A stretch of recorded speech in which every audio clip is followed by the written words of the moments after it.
नमस्कार. स्वागत तुमचं राष्ट्र महाराष्ट्रामध्ये. मी अशोक वानखडे.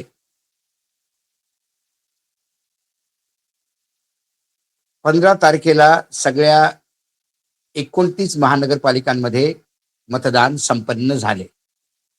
मतदानाची टक्केवारी 9 वर्षापूर्वीच्या झालेल्या मतदानाच्या टक्केवारीच्या सोबतच होती.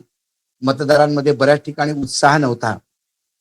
कारण आता बहुतेक महाराष्ट्राचे मतदार सुद्धा या गोष्टीला आता समजायला लागलेले आहेत की निवडणुका ह्या आता नाटकासारख्या झाल्या. जसं नाटकाचं मंचन होतं तसं निवडणूक आता ही एक नाटक झाली आहे, एक फॉर्मॅलिटी झालेली आहे. निवडणुकीचे निकाल पहिलेच ठरवलेले असतात आणि त्या अनुशंसाने निवडणुका घेतल्या जातात असं आता वाटायला लागलं. कारण लोकसभेच्या निवडणुकीमध्ये कुबड्यांवर आलेलं सरकार भाजपाचं, मग मतदाता यादीसोबत जो खेळ सुरू झाला तो खेळ, त्याचं निर्णय, त्या खेळाची जी परिणिती आहे, त्या खेळाचा जो रिझल्ट आहे तो तुम्हाला मध्य प्रदेश, राजस्थान, छत्तीसगड, सगळीकडे, हरियाणा, सगळीकडे दिसायला लागतो. आणि तो 29च्या 29 महानगरपालिकांमध्ये दिसला तर आश्चर्य वाटायला नको. माझ्या मताप्रमाणे भाजपा जिथे जिथे निवडणूक लढली किंवा आपल्या मित्रांसोबत लढली त्या सर्व ठिकाणी भाजपा सत्तेत येणार, हे मी आजच तुम्हाला निर्णय सांगतो. आणि एक्झिट पोल नाही आहे माझं, हे प्लॅनिंग पोल आहे. ज्या मुंबईमध्ये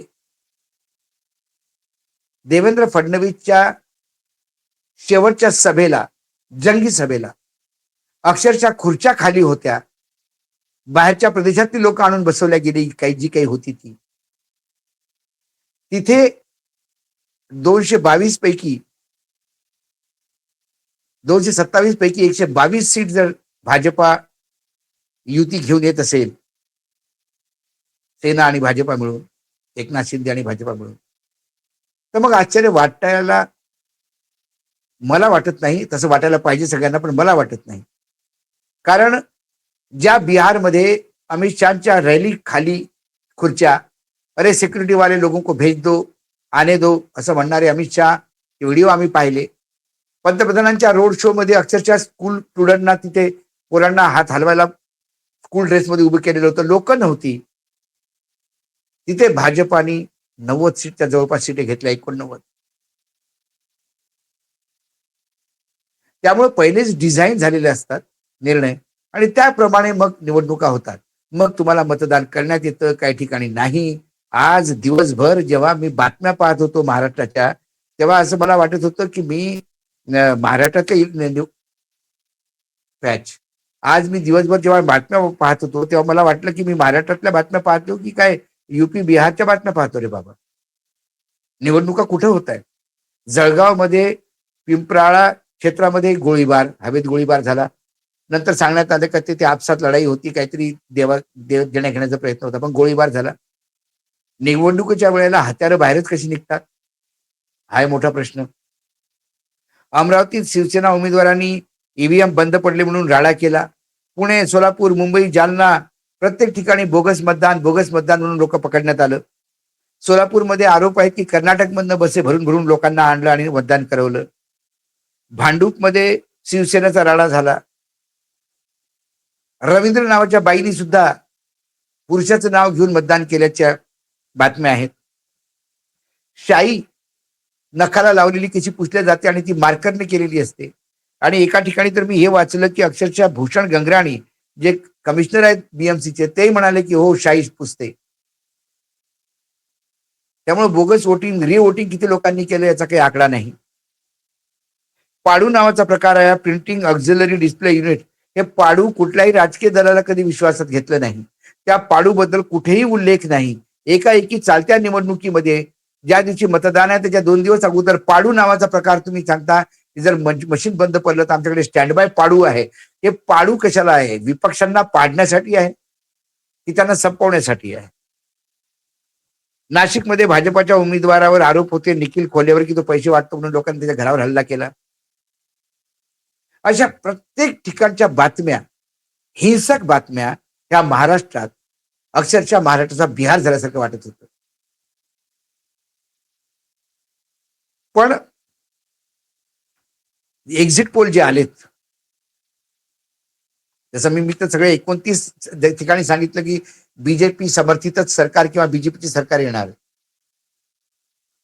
पण बीएमसीचं मी तुम्हाला सांगितलंच की सकाळचा सर्वे आहे 122 मध्ये बीजेपीच्या 87, शिवसेनेच्या 35 आणि दुसरीकडे उद्धव ठाकरे, राज ठाकरेमध्ये उद्धव ठाकरेला 65, राज ठाकरेला 10, काँग्रेसला 20 आणि राष्ट्रवादी काँग्रेसला 3 अजित पवारच्या. पुण्यामध्ये बीजेपीला 70, शिवसेना ती वेगळी लढली, 5 पार्ट्या लढल्या तिथे. एकनाथ शिंदेची त्यांना 17, दोन्ही एनसीपी मिळून 55, काँग्रेसला 8,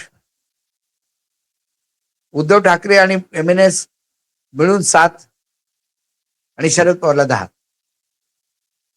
ठाण्यामध्ये बीजेपीला 26, एकनाथ शिंदेच्या शिवसेनेला 72, राष्ट्रवादी अजित पवारला 10, काँग्रेसला 5, उद्धव ठाकरेला 3, राज ठाकरेला 2 आणि शरद पवारला 15. पिंपरी चिंचवड ज्याच्यासाठी पूर्ण महाराष्ट्र वाट पाहत होता, कारण पिंपरी चिंचवडमध्ये जेवढा घाणेरडेपणा झाला, जेवढे आरोप प्रत्यारोप झाले तिथे कुठेही नाही झाले. कितीतरी मागच्या कितीतरी वर्षाचं सगळ्या कितीतरी मोठमोठ्या घबाडा म्हणजे भ्रष्टाचारावरच्या पडदे उठले गेले. त्यात बीजेपी नंबर 1 ची पार्टी झाली असं एक्झिट पोल सांगतं. दुसऱ्या नंबरवर दोन्ही एनसीपी मिळून ज्या लढल्या त्या आहेत. शिवसेनेला मात्र 5 आहे तिथे, एकनाथ शिंदेच्या आणि उद्धव ठाकरेला 2. यानंतर महाराष्ट्रात जिल्हा परिषदच्या निवडणुका होतील आणि ज्या 15 जिल्हा परिषद मध्ये आहे त्या 15 जिल्हा परिषद मध्येही भाजपा प्रणित सरकार बनतील. हे मी तुम्हाला आताच सांगतो. अजून तिथे निवडणुकीचे फॉर्म पण भरण्यात आलेले नाही आहेत. कारण आता याच्या पुढच्या निवडणुका